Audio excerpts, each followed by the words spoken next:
welcome. Good afternoon to most of you. Good morning to our West Coast folks. This is our first book discussion about the book Helping Children Succeed. We hope that you are all enjoying reading it as we are, and we're looking forward to a really good discussion today. As you noticed, we did a mic check to get started. The goal is that you are all discussing and sharing ideas. For those of you who have tuned in for our regular webinars, this is not a regular webinar. This will not be Patricia and Michelle, who's joining me in the studio, talking most of the time today. This is really to help foster some good conversation about how you guys are already doing things related to the issues in the book, as well as maybe any challenge areas that we could all work together to figure out a little bit more. So before we dig in, I'll introduce myself. This is Patricia Lovett. I'm a team leader for Family Learning here at NCFL, and particularly I work across our Family Learning grant programs for professional development. So that's why you hear my voice most often when we have webinars and discussions, and I'm just very excited to welcome you guys today. I've been with NCFL for just over 4 years, and I've spent a lot of that time on the Toyota Family Learning grant, and it has been very exciting to see that work spread to your additional programs as well. In the studio with me, I have today Michelle Jones. Hi everyone, thank you for having me with you today. My name is Michelle Jones. I'm new to NCFL. I'm the Early Childhood Family Learning Specialist, and I'm interested to see what different conversations will come today as we explore the book. Okay, and we have a few other staff members joining us from other locations if they want to just say a quick hello. Ann Lee, I'm unmuting you. Hello everyone, can you hear me? Yes, we can. Okay, great. I'm a family learning specialist for NCFL. I've come to NCFL this year. I worked with family education programs before. My specialty is adult education, and I'm also looking forward to hearing the conversation today. Thank you, Patricia. Thanks, and you can remute yourself, Emily, so you can talk later if you want. And I actually was not paying attention when I went through before. Felicia is a staff member as well. So Felicia, I'll let you give yourself a quick introduction. Good afternoon. My name is Felicia Alfred, and I am an Early Childhood Family Learning Specialist as well, new to NCFL. I work mostly with the FACE program. Great. Thanks, Felicia. And John? Hey everybody, John McLeod here, Community Manager with Wanderopolis and TA for Newcomer Academy. Great, thanks. And Lynn? Hi everyone, I'm Lynn McGregor. I'm an Early Childhood Family Learning Specialist, and I work largely with the Kellogg grantee programs that are in Head Starts, as well as some of the FACE programs. Great, thanks Lynn. And I'll intro Adam. He might want to say hello, but he may also be just checking in to make sure that everything works correctly from a technology standpoint.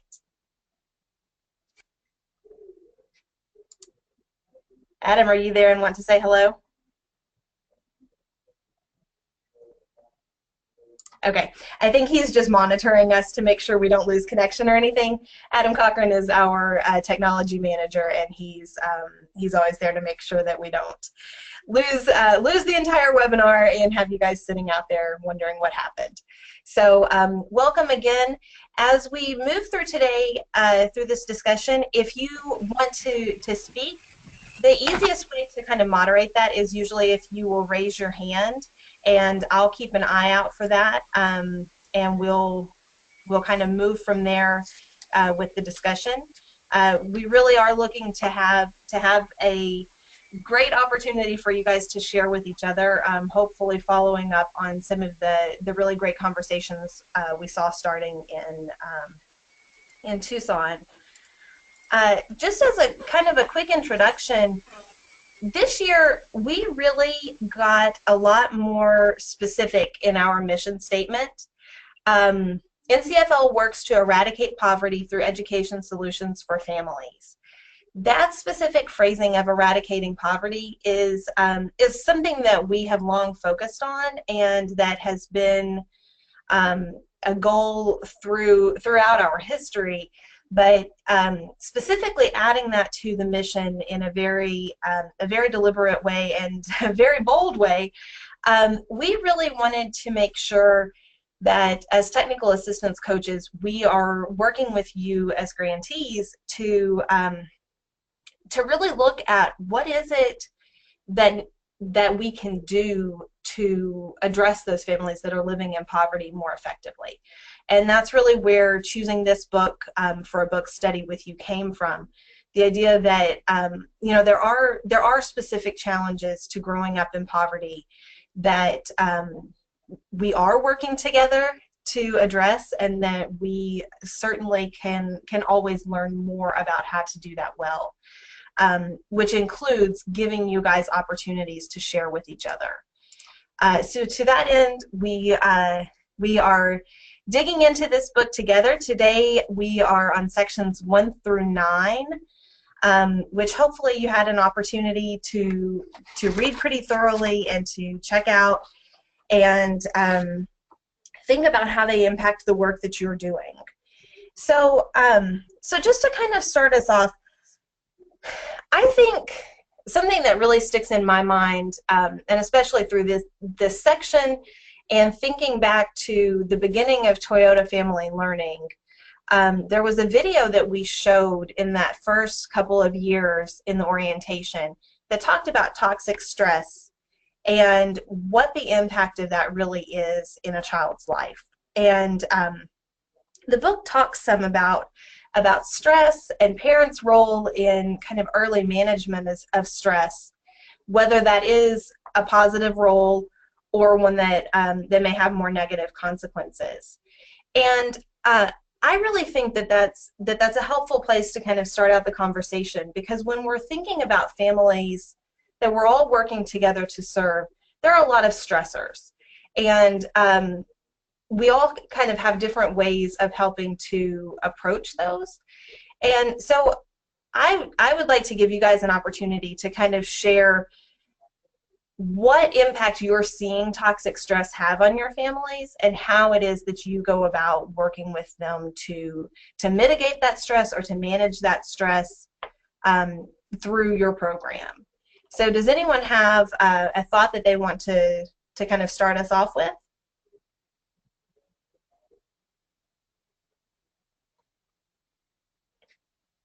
Okay, Monica, I am going to unmute you and you can go for it. Hello, this is Monica. Hi, Monica. Hello. I think some of the things that we're seeing with our group is people who are facing either homelessness, or people who have homes but are lacking resources to keep the lights on and things of that nature. So if you're thinking about where you're going to stay or where your next meal is going to come from, it's hard for you to focus on those things when you don't even know where you're going to be staying or what you're going to be eating at the next meal. So I think for us, that's one of the things that we're seeing in our group that is impacting stress levels and the attention of our parents and our children.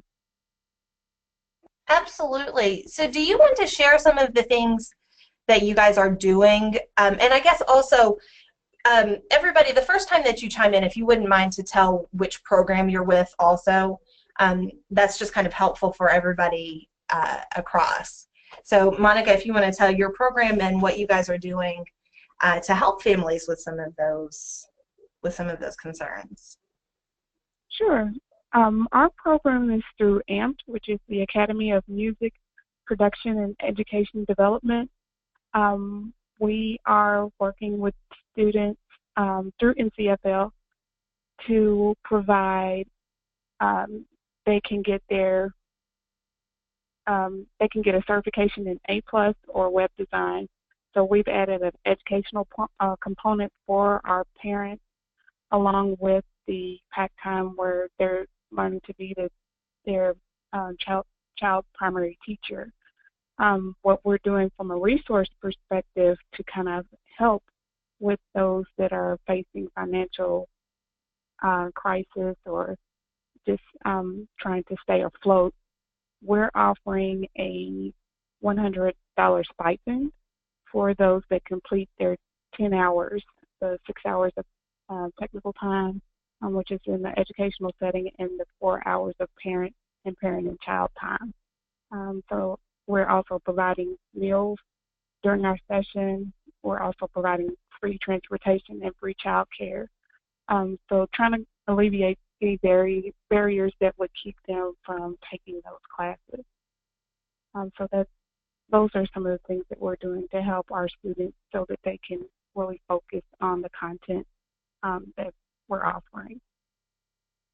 Great, thanks, Monica. And Dave, I'm going to call on you next because I see your hand is up, and I'm sure that yours is probably related to Monica's. Yeah, just kind of to piggyback on what she said, just like she said earlier about just trying to remove all the barriers that that don't allow families in poverty to succeed. And I think when you take that extra step, like we did with the meals and the transportation and the child care and even that small stipend, they realize how much you care. I tell all the parents in our program, we want this literally to be the last program that you have to go through, because the one thing I've explained to them is that, unfortunately, the way the system is set up is that you're at this place where you're in need, and then this place is above that where you're not in need, and there's that space in the middle. And anytime you go near that space in the middle, those things that you need, that they gave the system gave you, or the programs gave you to be able to sustain, are taken away or cut back, but you're still not where you don't need help. And so there's that big gap in there. So what we're trying to do through our technology training for the parents is to propel them from a need to a not need. And so like going from a job that pays, say, minimum wage really doesn't really honestly help those families, because it just kind of levels them off, but they're still struggling. And all it takes is, and we all know this, is it takes one really wrong thing to set you back off, to take you back off track.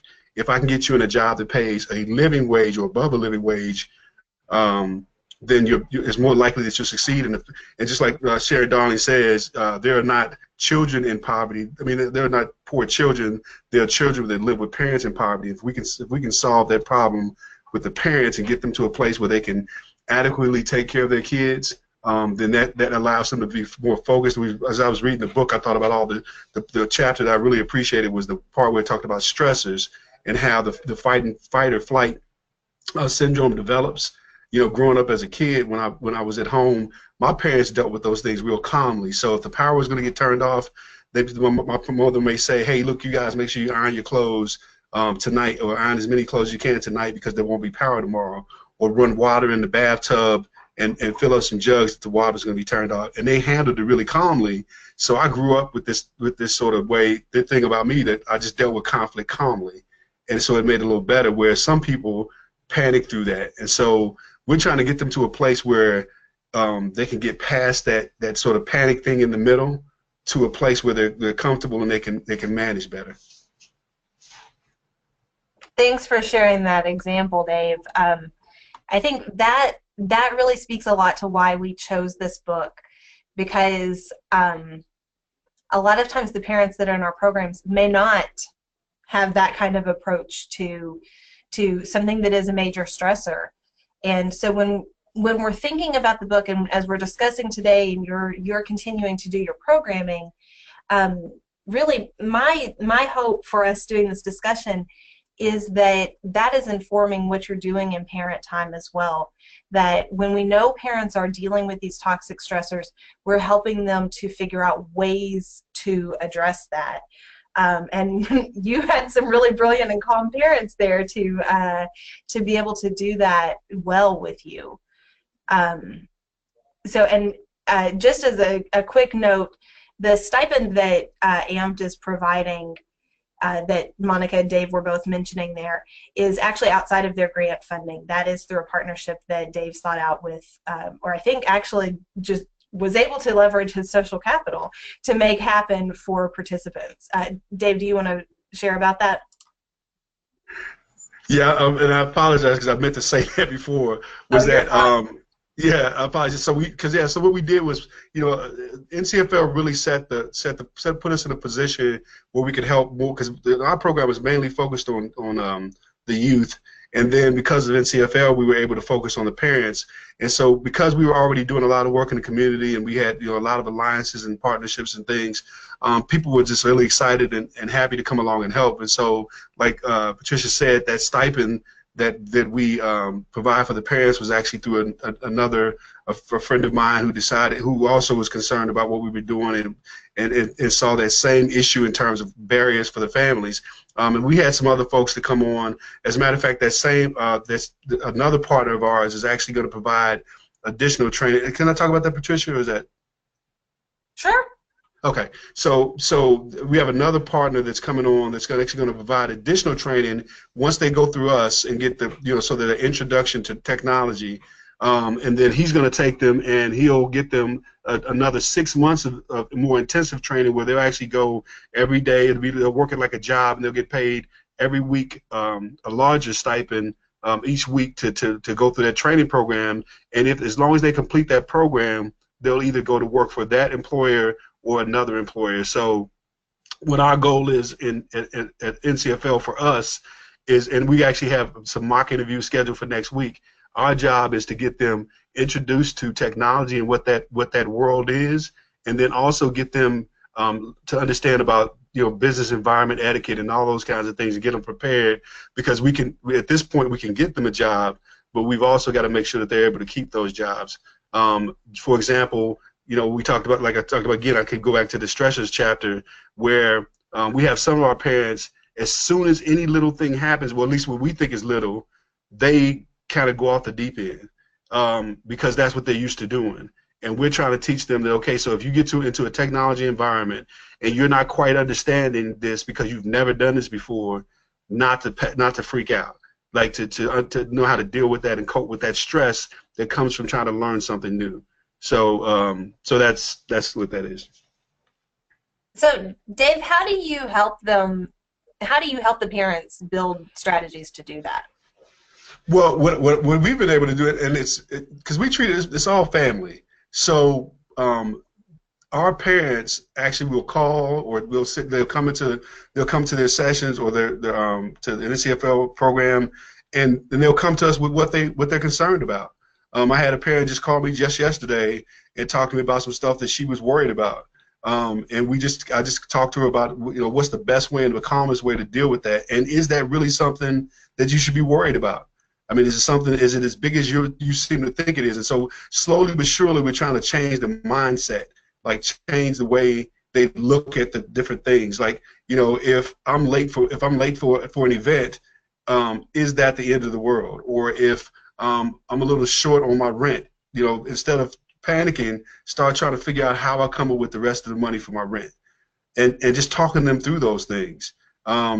Monica and the rest of the team, they're really good at letting our parents and our kids know that we care about them. We're trying to look beyond just that 10 hours that they spend in NCFL with us during the week. We're trying to be in contact with them, beyond that, so that if they have any questions, if they have any needs, not that we want to do the work for them, and we don't do that. We try to help walk alongside of them while they deal with their life issues. Great, thanks, Dave. Diana, I see your hand is raised. If you want to share what you were thinking about toxic stress in your families.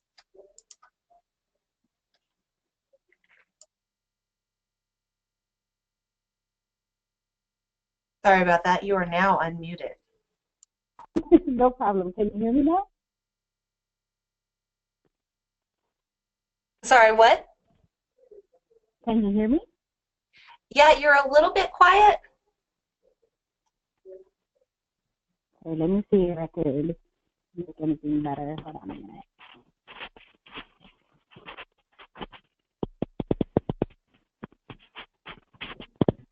Hello? Okay, hi. Okay, I think that might be a little better. So I just wanted to also piggyback on what Monica and Dave were saying because I think that's some of the experience we have as well. And this is Diana Rodriguez from Eastside House Settlement in Bronx, New York. We do find very similar issues, and some of the things that we were able to secure this year, a little bit different from the years past, is that we're able to get a rent and utilities grant. That way we don't even have to wait until a family is behind in rent or utilities, but we're able to help them out with 1 month's rent and 1 month of the utility bill, as long as it's in their name and they're able to provide proof of it. And you're able to sit down with them and do a budget as well. So one of the layering pieces that we've done is adding an assessment to really see where they fall on the self-sufficiency chart. So creating a matrix, and it's something that's pre-existing, with the self-sufficiency matrix, we're able to see what are some of the needs that they might have. And if this is an immediate need around food or housing, then we actually to meet with a counselor. And there's small things too, that just to alleviate some of the stuff that the family is going through. We would love for all our children to have books, so partnering up with different organizations that are able to provide books for the children to take home and build the library. We also have Imagination Library for children 0 to 5, which has been such an awesome resource, and families have been really grateful for that. And just 2 days ago, we received a grant for 100 posts, the first book. And that's going to really help some of the families out. We've had a pretty mild leading up to the winter right now, but today is one of our first cold days. And we know that that's going to be an immediate need for the children in the early childhood centers and the Head Start, but also just older siblings as well. Absolutely. I think that's a common need. I know I was at one of the programs here in Louisville the other night, and we had just started really getting chilly evenings, and it was definitely evident with the parents there that it's a lot more difficult to get kiddos out and ready, and then certainly be leaving later in the evening. So absolutely, Diana, I think we all hear you kind of sharing about anticipating those needs and having the partnerships and opportunities in place to be able to help meet them. And I think something else that's unique has been the issue with immigration has been very prevalent. What's going on right now? Just last week, it was 3 different family issues around deportation, or parent also has a husband on life support, so making that decision and looking for help and looking for those extensions. So really being able to be that trusting partner for the family, so that way if they have questions how to navigate the system, this helps them. The stress will still exist, but at least they know that they have someone to talk to.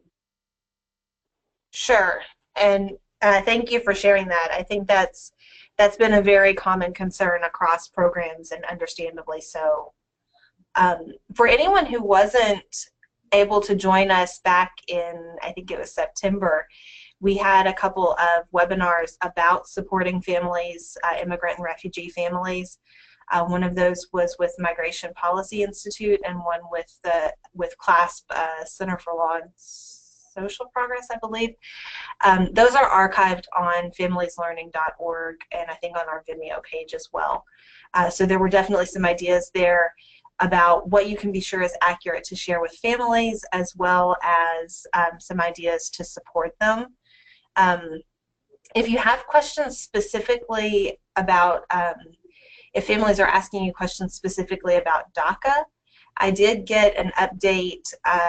It wasn't a super recent update, but I just received it the other day from TESOL about kind of, again, information you can be sure is accurate about DACA and protections that children do have. Which, as you said, Diana, that's a really important part of understanding the toxic stress that families are under. Never knowing anywhere they go what may happen if everybody in the family is going to be able to make it back home together.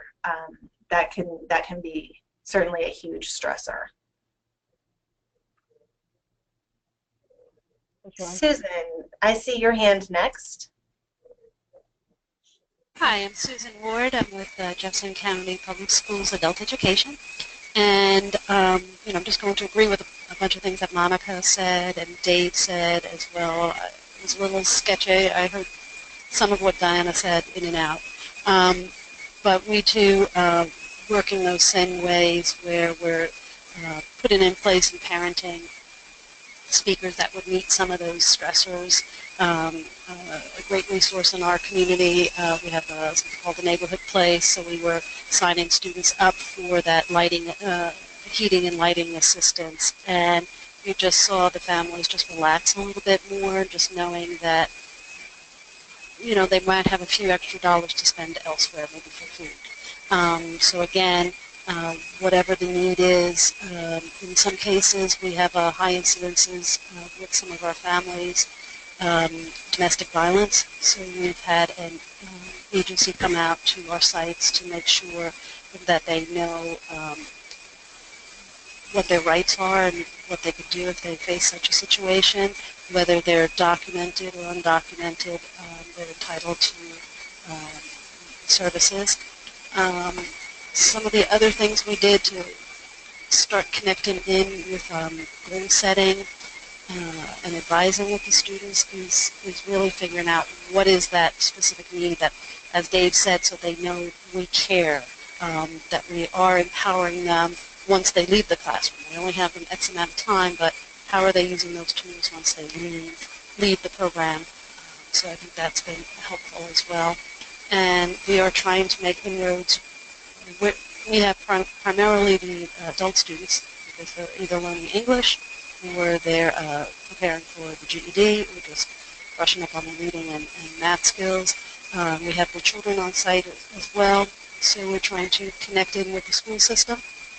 So, for example, we have a grandmother raising her grandson, and there's issues of truancy. So through connecting with a neighborhood place and connecting with a truancy officer, we're trying to work on some of those stressors. I've been able to refer a student over to Dave's program at AMPT because mom said she's lost, not knowing what to do. Not to say that he's staying on target still, but it's just some avenues opening up what's ready in our community. So I love these conversations that we're building bridges right here in Louisville for those people that may not be based in Louisville on this webinar. I think NCFL is doing a great job connecting us so that we can give anyone in the community the resources they need. Thanks. Thanks, Susan, and thanks for sharing those specific examples of partnerships and speakers that you used.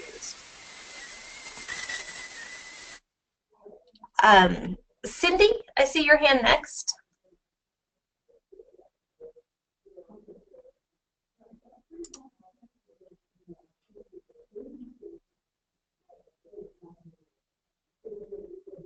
Cindy, it looks like you're unmuted, but I can't hear you.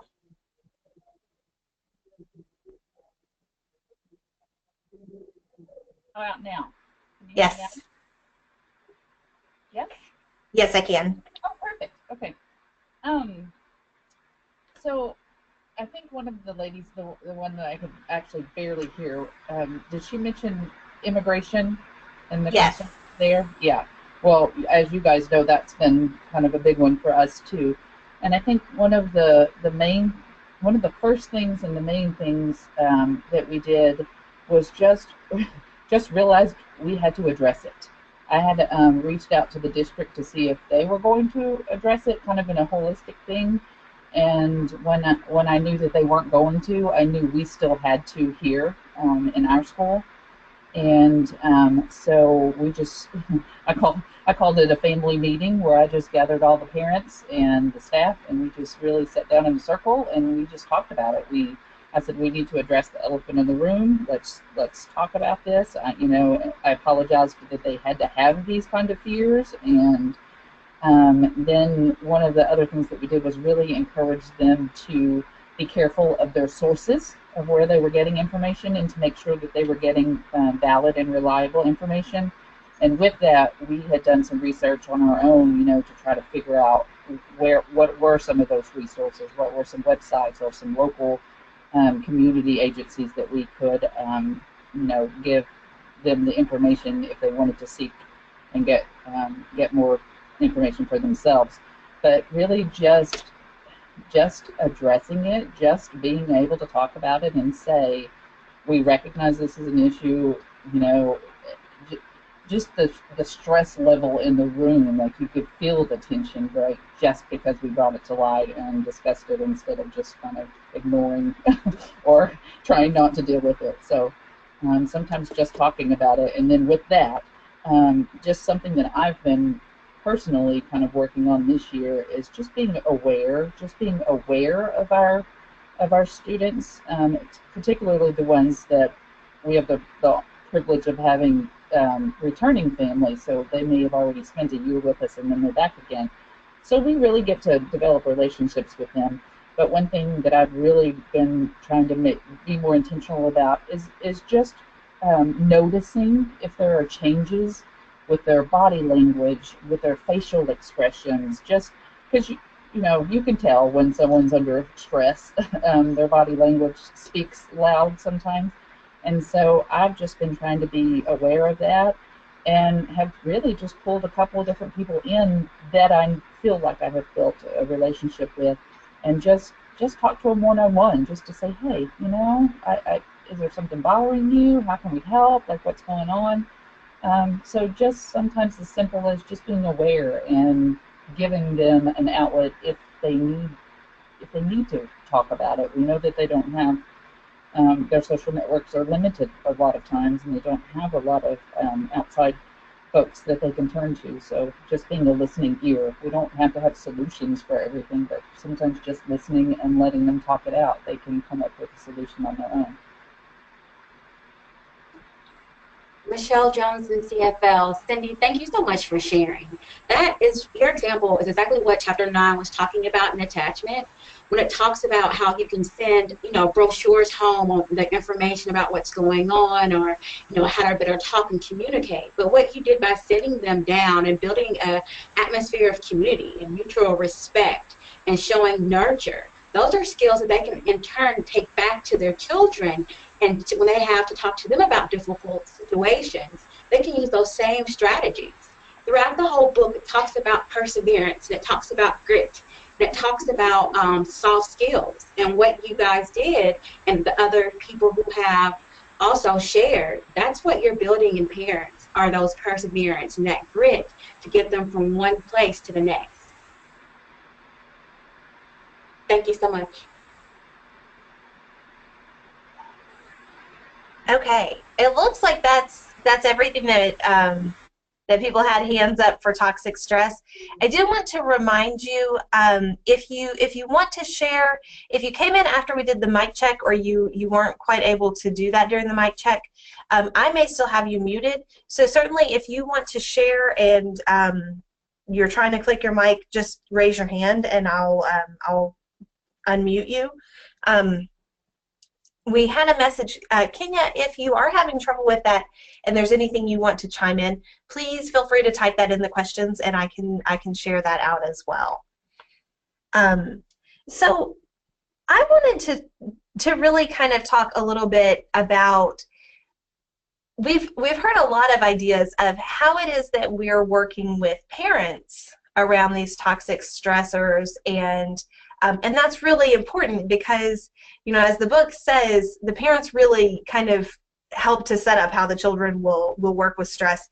And I mean, I think in Dave's situation that he shared, you can absolutely see that any of you that know Dave, because he is very laid back, and that makes it very easy to work with him.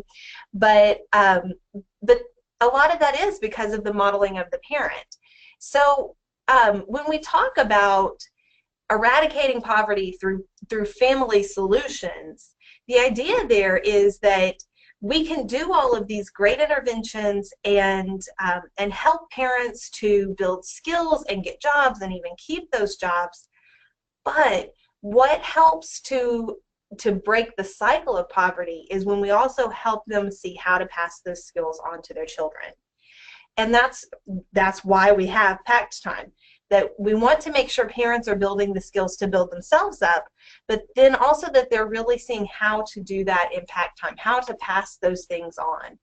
So when you're working with parents around building their soft skills, managing stress, being able to work and overcome adversity and have that grit that it takes, how do your programs help the parents see how to transfer that through PACT time?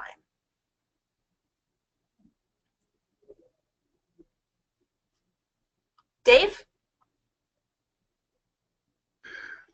Yeah, I know that because I've sat in on some of come in on some of the classes. I know what I notice is really through example. I mean, we do. I mean, Monica and the rest of the team, they do a really great job of transferring that parent time to the PACT time, and even just in general, just like just as like when they're at lunch or just when they're just kind of in between classes or whatever. I noticed that. They model a parenting, like say, if there's somebody's kid is sort of like just kind of going off or doing something, whatever. What I notice is that our instructors are not afraid to like, take that on and then allow the parents to see how I handled that. We have, for example, there's one of our parents. I noticed anyway, and I think Monica and the rest of the team noticed that whenever her child would like just get upset, she would immediately get upset. And she would literally just stare at the child.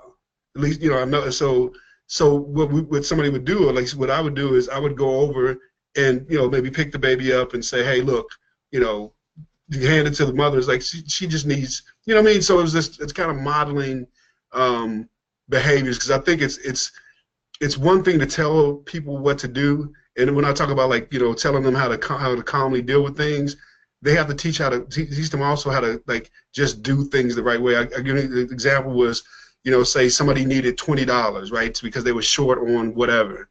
And I said, okay, I'm not going to lend this to you. I'm going to give this to you. And what I want you to do with this $20 is pay yourself back.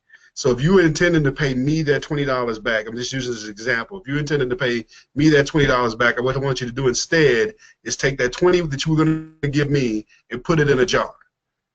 And then when you need it again, take it out and use it, and then pay yourself back. And so what that teaches them, without them knowing, you teach them how to manage their money and how to save and how to be prepared for those emergencies. And because as long as that $20 is in that jar, then I don't really panic as much as I would if it wasn't. And so I tell people like because that's one of the things that we do at our house is we have a big jar and we put coins in it. And when my son was in college, he would come home and he'd empty that jar out, and that would be his money home when he was home on break or whatever.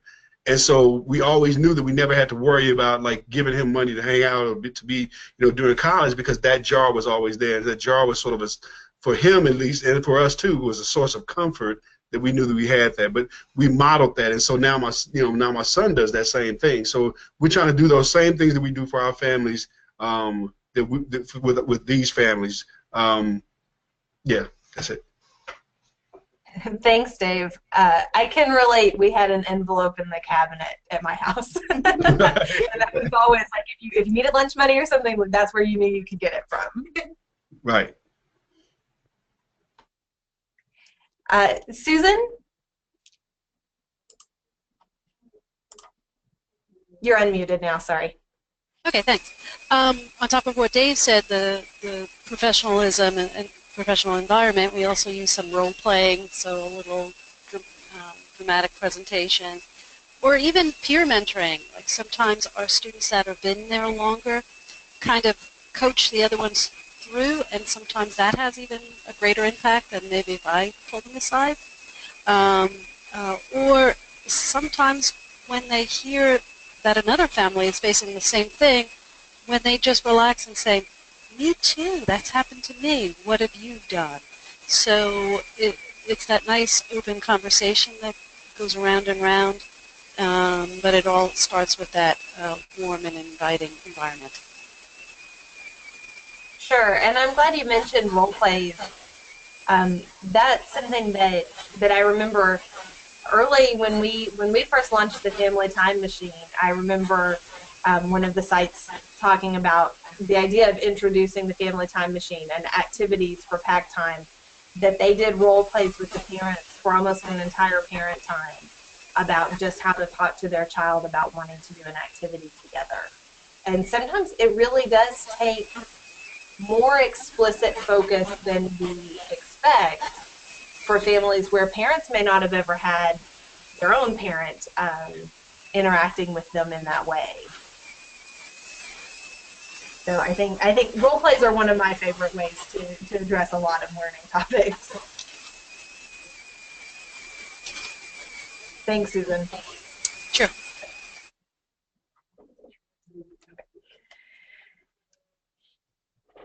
So those sound like some great ways, really modeling what's going on, the habits that you're trying to get parents to develop, then modeling how they can actually pass that on. And that idea of having them kind of peer mentor each other, for those in Toyota Family Learning, that really is specifically what happens a lot of times in family mentoring. In other programs, you may be doing that more informally, and the idea really is that sometimes, one family may have a particular strength. They may be good at talking to their child about difficult things, and another family, the parents are not as adept at that.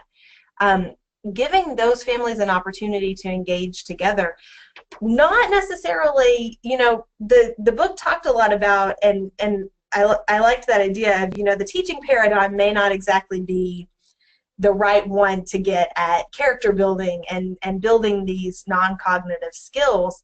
And that's kind of the thing. If you put two families together and you say, okay, now family one, I want you to talk to family two about how to resolve problems together, you may have a pretty dry exchange where they really don't know what to do at all. However, if you put them together for family service learning, or you put them together for a family game night, the opportunities where they are naturally problem solving together and engaging in ways that the one family may be stronger at, the other family gets that modeling, and they get the opportunity. And family two's parents may ask family one parents later, hey, I noticed that your child did this when we were playing the game. How did you get them to do that? Or why did they do that? How did they learn to do that? And so that's that opportunity where you're using that peer mentoring in a caring way and in a non-instructional way that really can yield greater benefits than straight, well, here is the strategy that you use for doing this. Sometimes experience is the best teacher. So if you give more experiences to the families, that way they are able to incorporate that, and then the children are also a part of that. So they're also having that modeling. Absolutely. So some of you have already shared kind of some ways that you're addressing some of the other adversities that the book mentioned. That a lot of times families that are less affluent, the parents may not engage in the early cognitive development activities, may not have books in the house, as many opportunities to go to museums, things like that. Health was a big mention, and I think we see that a lot. I know a lot of times when we're visiting with your programs, you'll have healthy snacks out, or every time I see a bagel, Diana Rodriguez, I think of you and you showing me what an actual portion size of a bagel is supposed to be. So that lesson has stuck with me for sure. That really is happening. That idea of healthy portions and healthy foods to choose that you guys are modeling in parent time just by having snacks out that are healthier snacks is something that parents can carry over to their children. So when we're thinking about these other kinds of things that you're providing that play a big role in the development of children and that really affect how they're going to turn out physically as well as mentally in life. I'd really like to know more about partnerships that you guys are engaging with that help you to do this, because I know the grant is helpful, but I know that that's not all of what happens, and sometimes you guys have really great ideas to share with each other of who you are partnering with in your community to increase availability of those types of things for your families. So does anyone have a partnership that they would like to share that really has been instrumental in helping to kind of get some of those services and opportunities to families?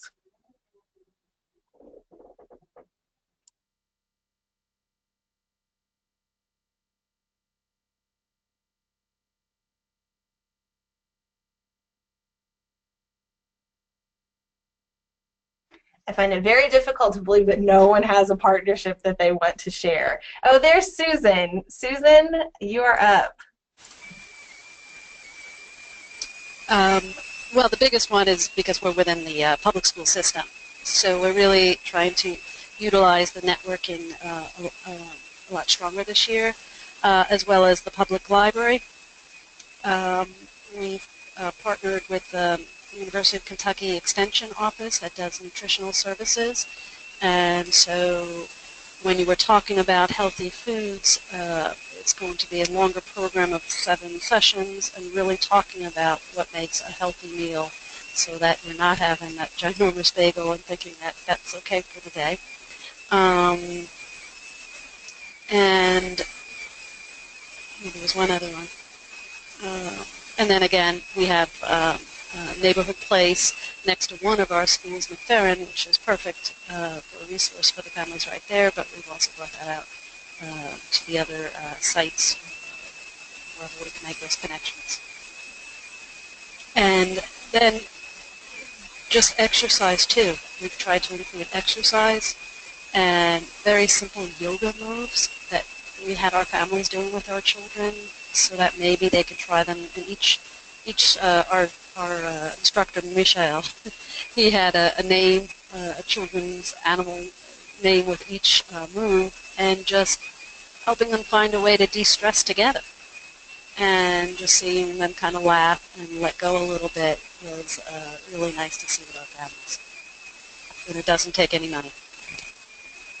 That's always a key thing to keep in mind. Yeah, those are great suggestions, Susan. And that's exciting to hear about the Extension Office. I didn't know that they had that that service.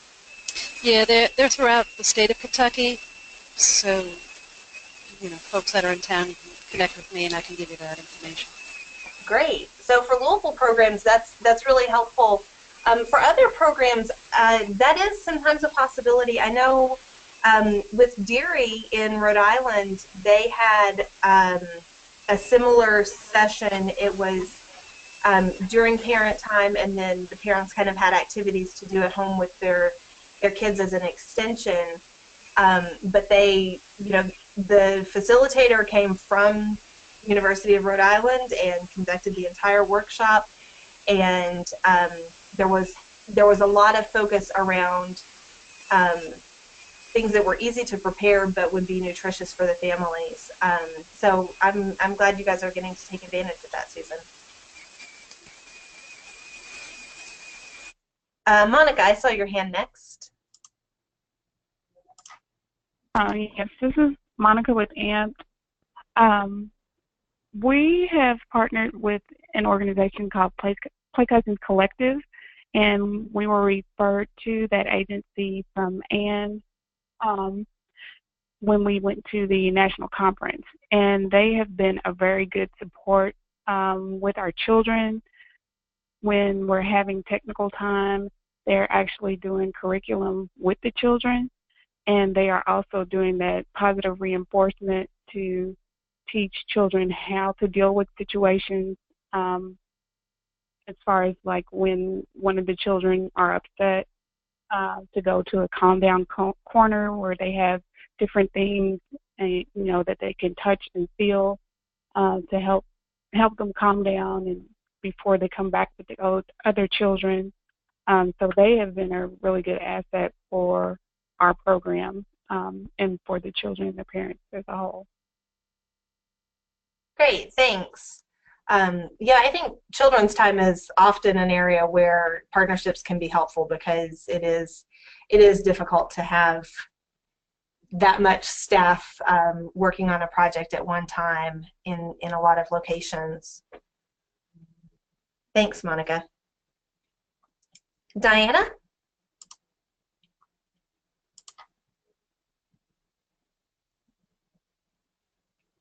Diana, I saw your hand, but I don't see an icon for your microphone. I think that you might have gotten disconnected. So if you want to see about reconnecting, we'll kind of move on for a minute, but we can certainly come back to you. Oh, okay. Okay, she is doing that. So, so I think a lot of times there is kind of this feeling when we're the person in charge of working with families, working with students, there is this feeling that we need to do it all because it needs to be done, and it's hard to pass things off or to look for other people to help. And I think that that's an important, I bring up partnerships because I think that that's an important part of our modeling for parents as well. Especially those of you who are working with families that, not just immigrant and refugee families, but it comes up very often with those families because they tend to be kind of relocated to an area where they may not have a strong social support network. That's part of why the social capital portion of this program is so important. But it's also, it's really important to help them understand that it's okay to ask for help. And so when a parent sees you inviting someone in to be a guest speaker during programming, that helps to share the message that it's okay for you to spread around the responsibility of working with them effectively, because a lot of times, that guest speaker may actually be more effective about certain things than you would. I know, for example, when I've been in presentations about safety seats, car safety seats, I sure am glad that they had people that were experts because I would never have known that car seats had an expiration date. So, without an expert doing that, I don't know, many of you may have known to share that with parents, but those partnerships can be really important because they do help to give really solid information, but also they help to share that message that if you're having trouble, like Dave said, trying to help families find the ways to kind of make things less stressful. If you have a situation that's coming on and it's stressful, rather than hitting your child, it's okay to find someone who can watch them for a minute so you can de-stress. And that's the kind of message that you're able to share with parents. Diana, it looks like you are reconnected now, so I'm going to unmute you. Hi, everybody. So some of the partnerships that we have, definitely with the library, like was shared earlier, and with that partnership, what they have done throughout the years is being able to have families apply for library cards without an identification. So it wouldn't matter if they're not a citizen or have any paperwork right now.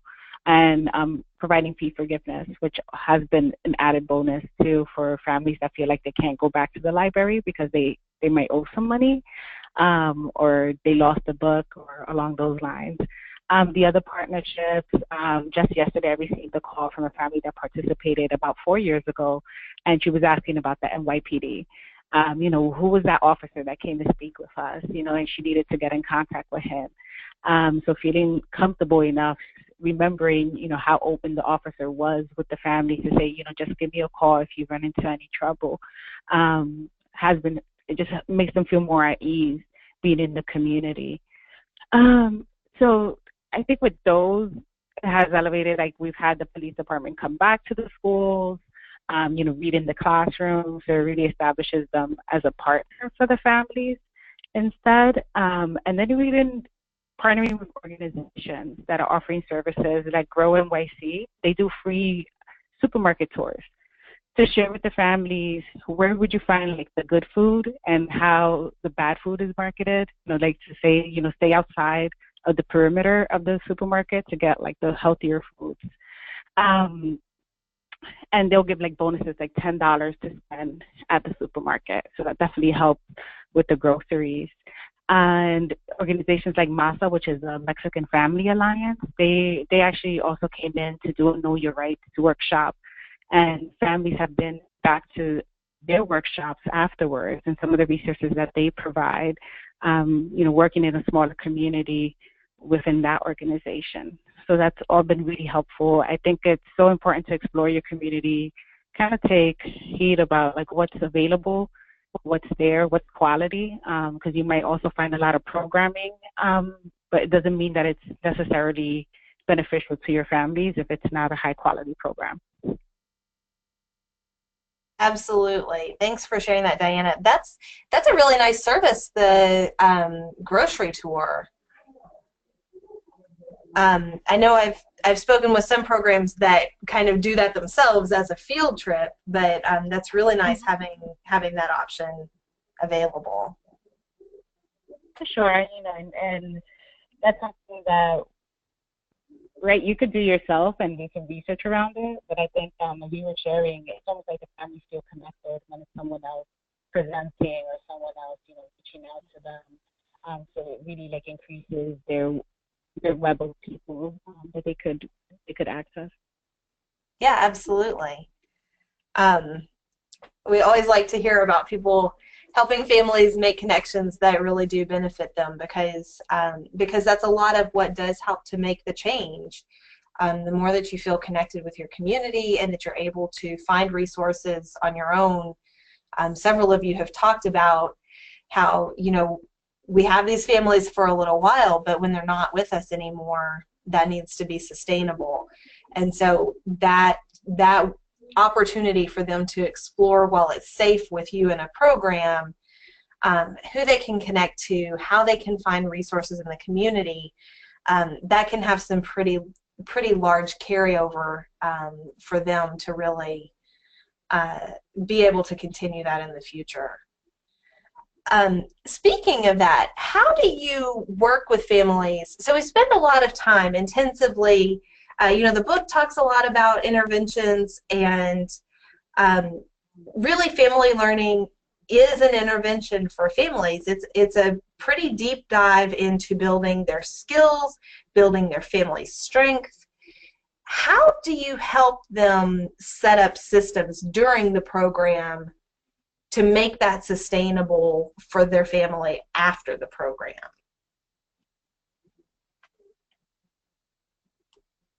So as participants are with you and they're working through the program, they're doing projects together, they're engaging in parent time together, they're coming together for pack time.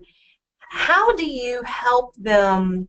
What steps do you take to make it explicit? Okay, next year when you're not in this program anymore, what are you going to do together? How are you going to make sure you're still connecting with your child? What do you guys do to help make sure that happens?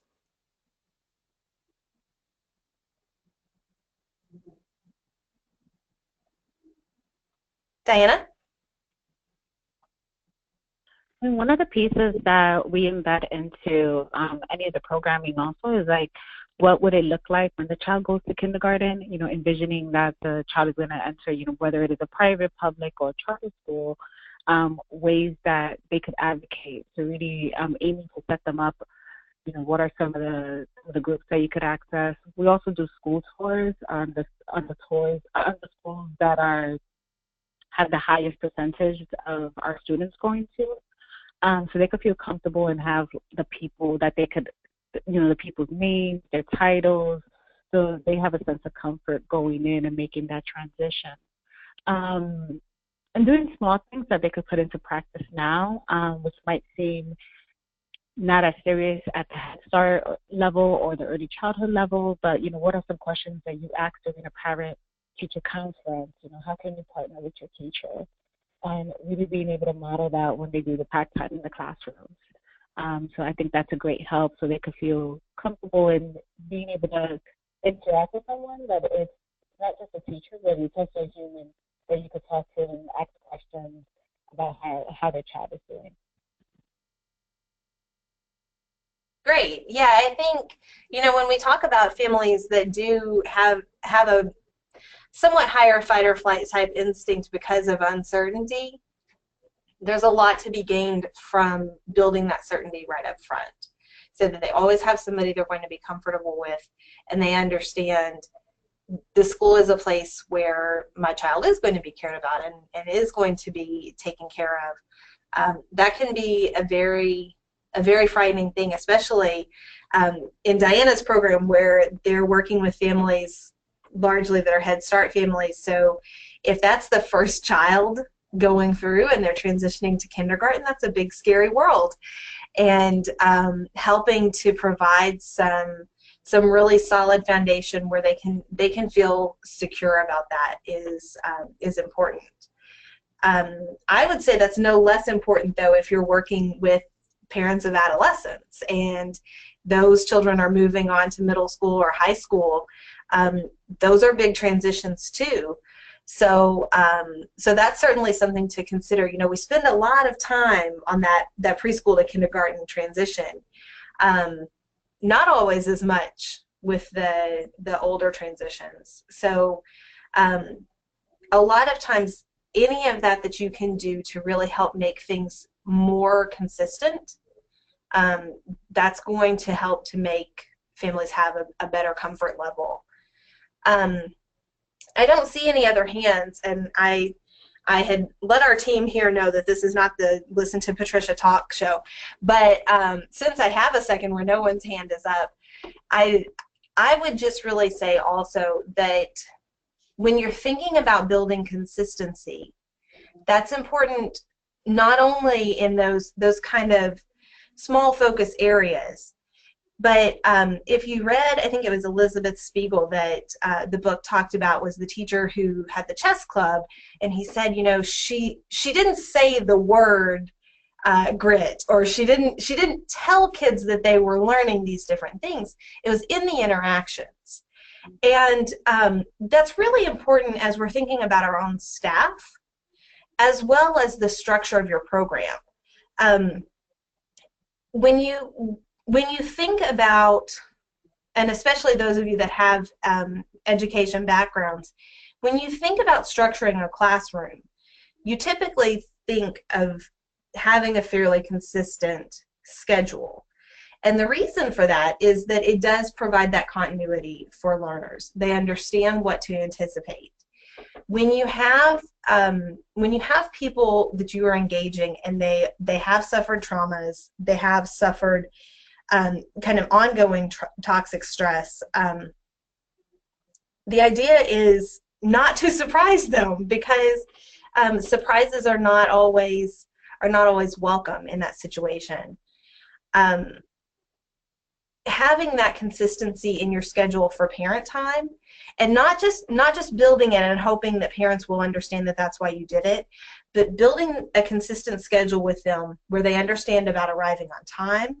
They understand, if you're doing logs to start off the day and they're keeping track of what they did with their children over the week, they understand, I come in, I start the log, we do the activity that we're doing together.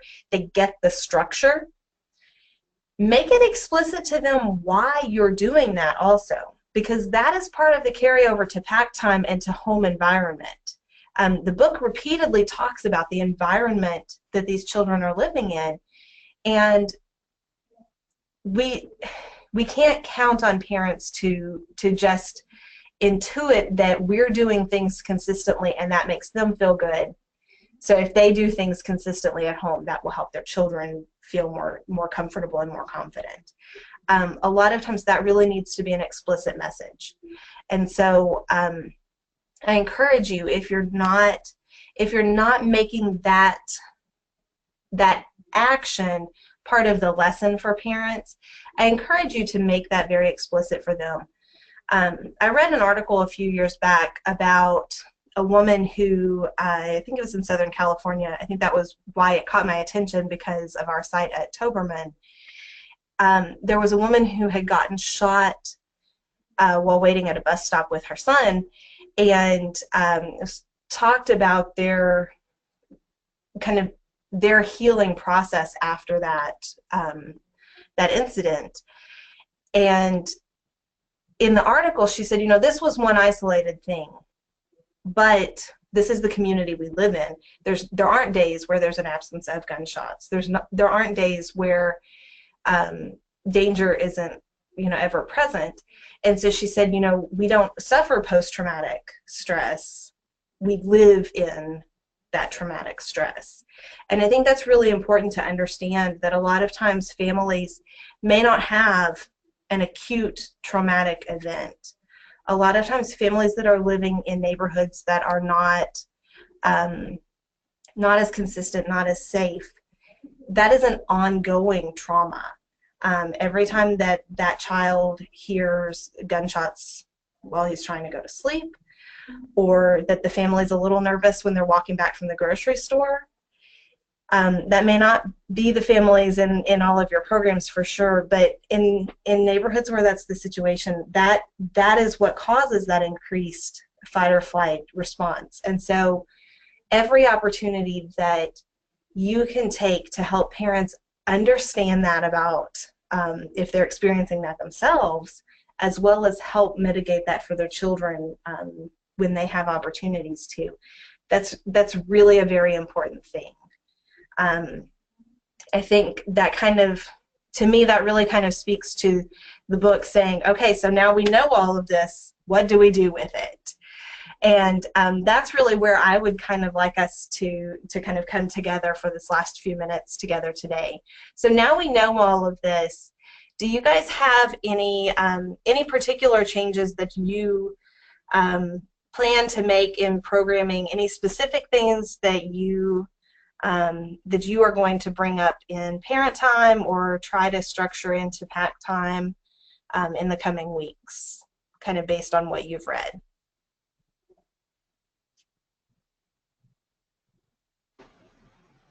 Dave? Okay. Yeah, I muted myself.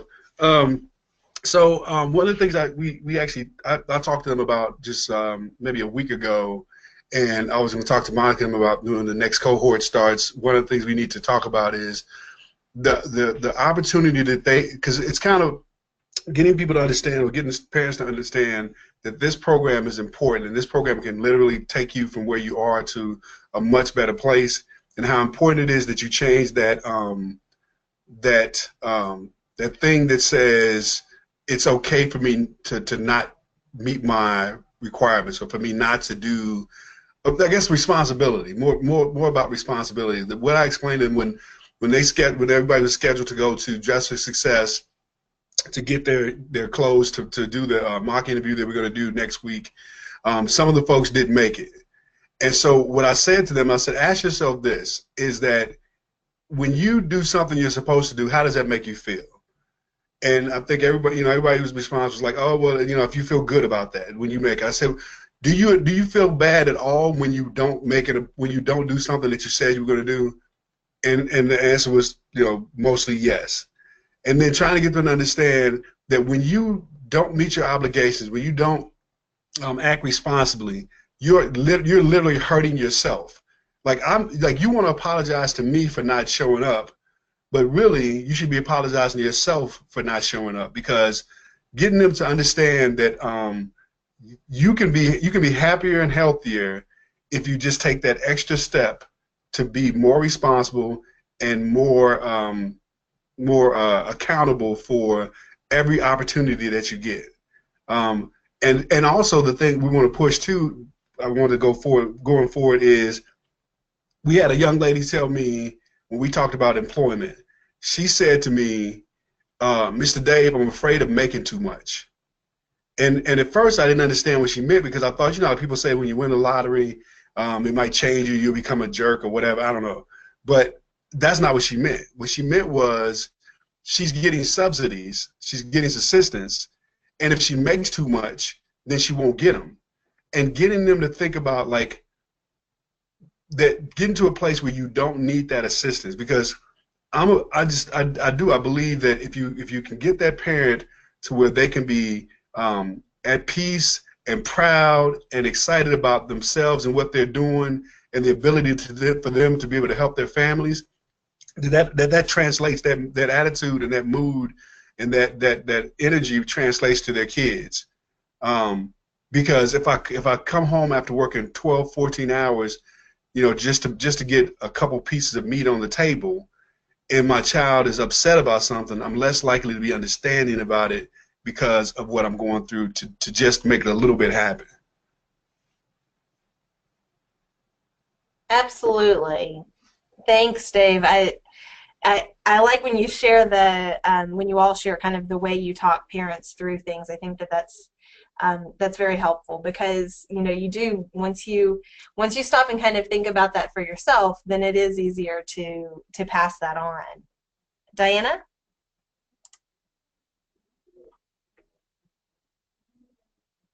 So one of the things that I realized from reading the book, we did with the elementary school students was in class assessment on a character growth chart.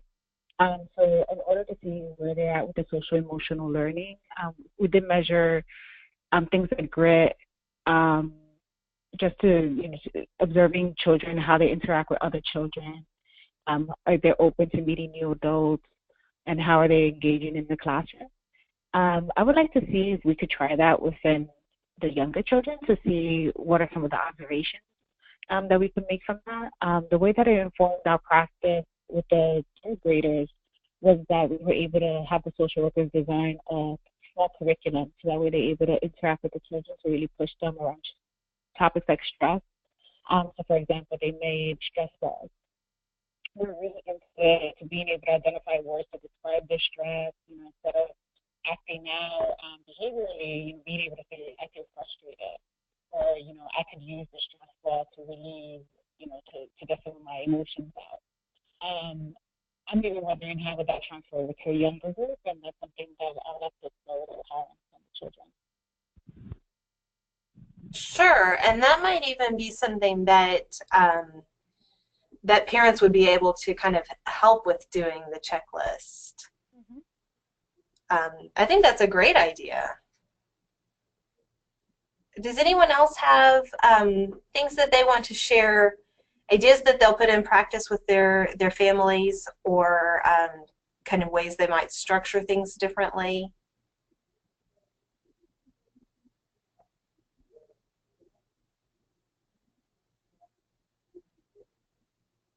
Everyone else is being quiet now. I think that those are some really great ideas. What I think is really the most important when we read things like this, and we're trying to understand about different topics and how they affect children. I think part of the big takeaway of that is not to read it and keep it for ourselves, but and not even to read it and keep it for ourselves as just, well, this is how I will make changes, or maybe I'll try doing this a little bit more in my program. But instead, sharing what you read with your colleagues as well as with the parents. Parent time is about building skills to be a stronger parent. And so, if a parent knows specifically, wow, the way that I'm interacting with my child in our environment at home could actually be part of why my child is getting in trouble at school, which is part of why the teacher calls me and tells me that my child is in trouble at school, and then I interact with my child out of anger at home because I'm frustrated because they're acting out at school. That kind of cycle being repeated.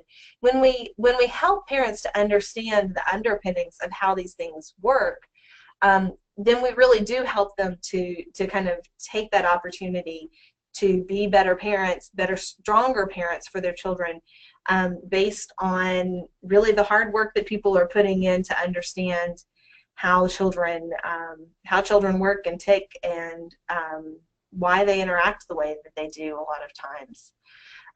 So I encourage you to think about, like I said, not just sharing with your staff, but kind of explicitly sharing some of these things with parents. Parents who come to your program are there because they want to do things for their families and themselves and their children. So giving them the best tools that you can for that is certainly going to help increase that opportunity for them to make those changes and to put things into practice if they really know where it's coming from. I don't see any other hands, so if anyone has anything else to share, you're welcome to do so. But I think we're just about at the end. I did just want to remind you of the dates of the future discussions. We'll be doing the next 6 sections on February 9th, and then finishing up the book on April 6th. And I know we kind of gave out limited copies as far as who was in attendance at the Family Learning meeting at Families Learning Conference. So if you need to share those around with your staff or whatever, absolutely more people from each program are welcome to join. But just make sure you're marking your calendars. You should have received the links to register for those already from your technical assistance coach, but we'll make sure to send them out again in advance of February 9th. If you have any questions about that, you're welcome to reach out. But we're looking forward to some more good discussion. And I really appreciate you all coming today and contributing. I think this has been some valuable discussion and opportunity to share. Diana, I see your hand. I was able to show the book to Dawn, who is the Deputy Director for Early Childhood, and she went ahead. Diana, I can only barely hear you, but it's not picking up. Hello? Can you hear me any better?